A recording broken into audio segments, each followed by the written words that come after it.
subcutáneo y el retinaculum flexor. Por detrás están los huesos del carpo, escafoide semilunar piramidal pisiforme, ¿no? Los huesos del carpo.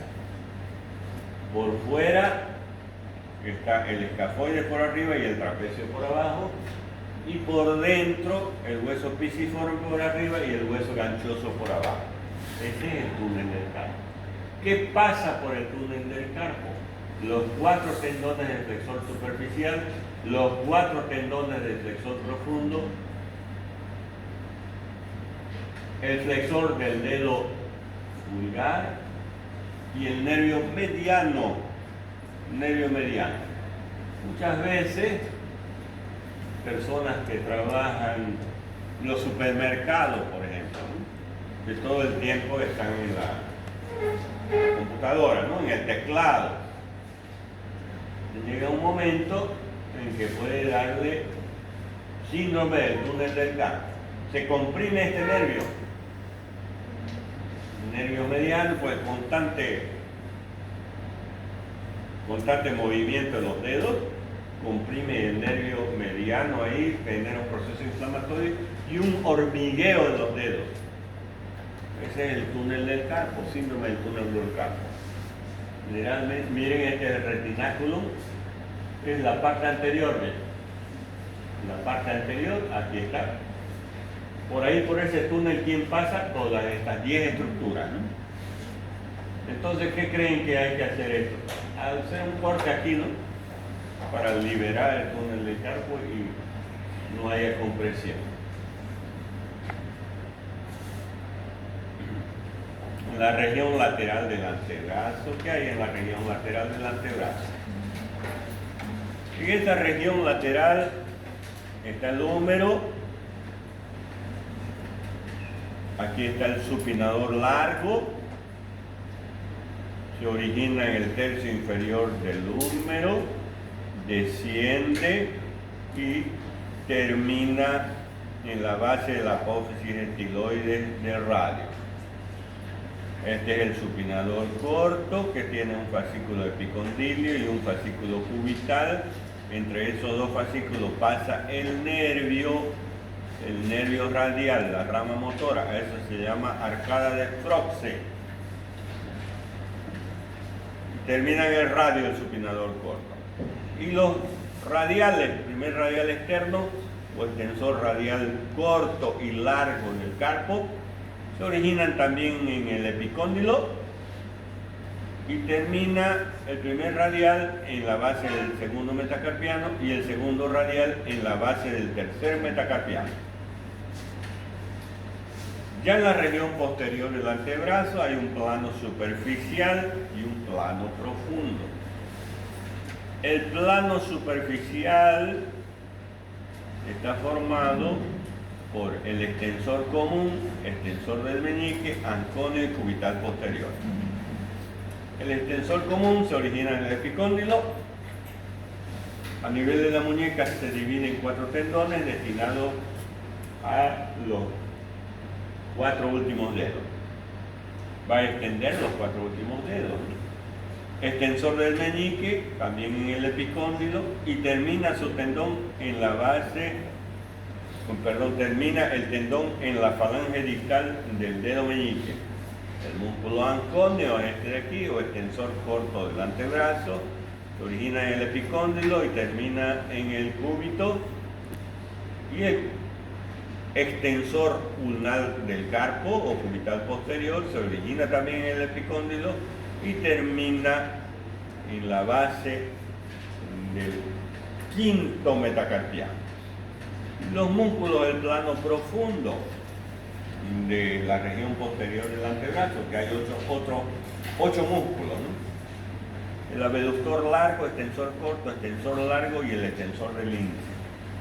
El abductor largo del pulgar, que se origina en el cúbito, en el radio, termina a nivel de la base del primer metacarpiano. Extensor corto termina en la falange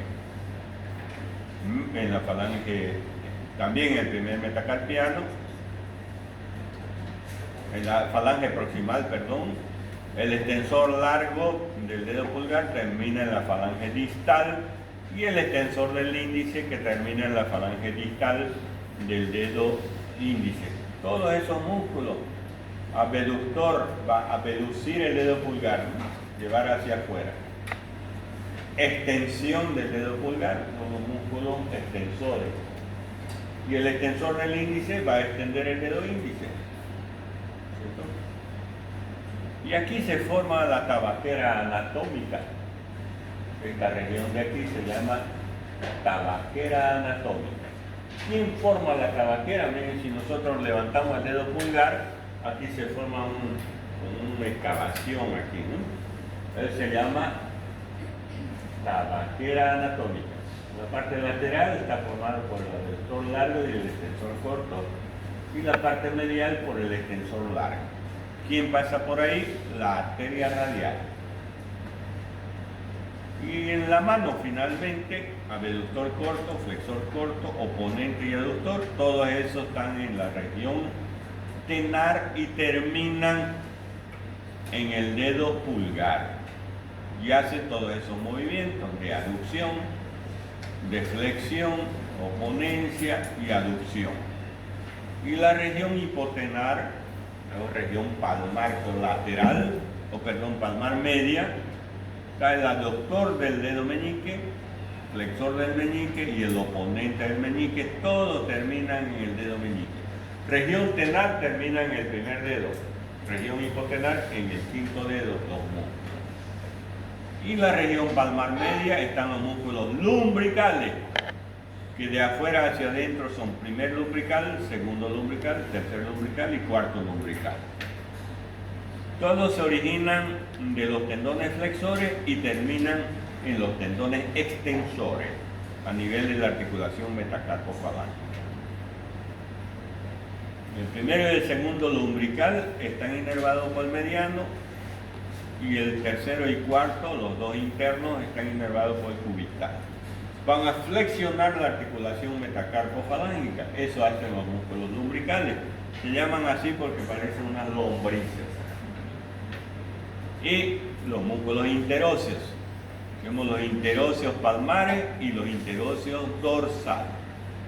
Los interóseos palmares son tres. Primero, segundo y tercero, de adentro hacia afuera. De afuera hacia adentro.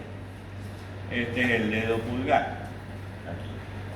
Entonces, el primer interóseo se inserta en el segundo metacarpiano y termina en el segundo dedo. Ese es el primer interóseo palmar. El segundo interóseo palmar inserta en el cuarto metacarpiano y termina en el dedo cuarto dedo anular. Y el tercer interóseo se origina en el quinto metacarpiano y termina en el dedo meñique, ¿no? Esta es la acción de los interóseos palmares. Aducen los dedos, llevan hacia adentro. Caben los interóseos dorsales, que la función es de separar los dedos. Esto de aquí, miren. Abren los dedos, los interóseos dorsales. El primer interóseo dorsal se origina en el primero y segundo metacarpiano y termina en el segundo dedo. Segundo interóseo dorsal en el segundo y tercer metacarpiano y termina en el dedo medio. Tercer interóseo dorsal en el tercero y cuarto metacarpiano y termina en el dedo medio. Y el cuarto interóseo dorsal se origina en el cuarto y quinto metacarpiano y termina en el dedo anular. Estos músculos interóseos están siendo inervados por el nervio cubital, ulnar. Aquí esta es la acción del músculo, de los músculos interóseos. Como la irrigación del miembro superior. Estamos hablando, ya vamos a hablar de las arterias. Una arteria importante que se origina del tronco brachiocefálico es la arteria subclavia. Aquí está la subclavia. Esa arteria subclavia se llama así porque pasa por debajo de este hueso. ¿Qué hueso es este de aquí? La clavícula. Subclavia, subclavicular. ¿Ya? Entonces pasa por debajo de la clavícula y ya se va a transformar en arteria axilar, que va a dar origen a la arteria mamaria externa, mamaria interna, escapular inferior, circunfleja anterior y circunfleja posterior. Luego de esta arteria axilar, cuando pasa el borde inferior del músculo pectoral, se va a convertir en braquial o humeral. Ya eso es en el brazo. Ya en el brazo. Esta arteria humeral o braquial desciende por el borde interno del músculo bíceps. Es el músculo satélite de la arteria humeral, el bíceps, el borde interno, y desciende acompañado de la arteria braquial y del nervio mediano. Eso es el paquete vasculonervioso del brazo. La arteria humeral o braquial ya se va a dividir a nivel del codo en radial y en cubital. Pero en su trayecto va a dar origen al ramo nutricio para el húmero, para la arteria colateral externa humeral profunda, que viene a colaborar con la irrigación del codo, a la arteria colateral interna superior y colateral interna inferior, que también contribuye a la irrigación del codo. Y aquí está la arteria radial y la arteria cubital. La arteria radial, en su inicio, va a dar origen a la arteria recurrente radial anterior o arteria de los músculos epicondilios de Salmón, que es la arteria que irriga los músculos epicondilios. Y esta es la arteria cubital. La arteria cubital va a dar origen al tronco de las recurrentes cubitales, que se dividen en recurrente cubital anterior y recurrente cubital posterior, que se unen a las ramas colaterales internas de la humeral y forman el círculo periepictroclear. Y aquí a la arteria, la misma arteria cubital va a dar origen al tronco de las interóseas, que se divide en interósea anterior e interósea posterior.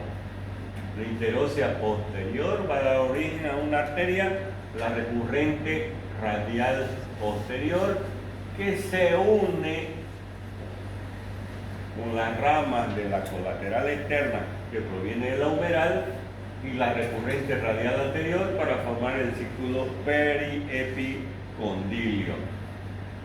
Recuerden que esos dos círculos irrigan la articulación del codo. Hemos hablado lo mismo en articulación del codo. ¿Ya? Aquí están las arterias, la arteria braquial, la arteria cubital, la arteria radial con la recurrente radial anterior, la arteria cubital con las recurrentes cubitales y con el tronco de la interósea, interósea anterior, interósea posterior, y la posterior dando irrigación o origen a la recurrente radial posterior.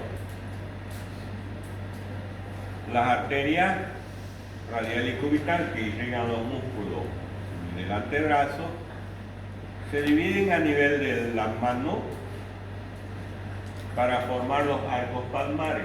La arteria cubital propiamente dicha se une a la arteria radiopalmar para formar el arco palmar superficial, que irriga al quinto dedo, al cuarto dedo, al tercer dedo y a la mitad interna del segundo dedo. Y la arteria radial propiamente dicha se une a la arteria cúbito-palmar para formar el arco palmar profundo, que irriga el primer dedo y a la mitad externa del segundo dedo.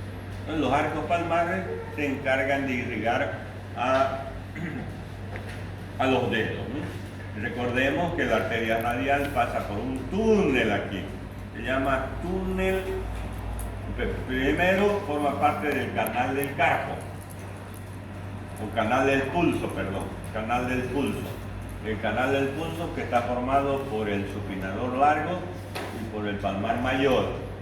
Ahí está el canal del pulso, donde nosotros tomamos el pulso, ¿no? Ahí está la arteria radial con el nervio radial y con sus venas.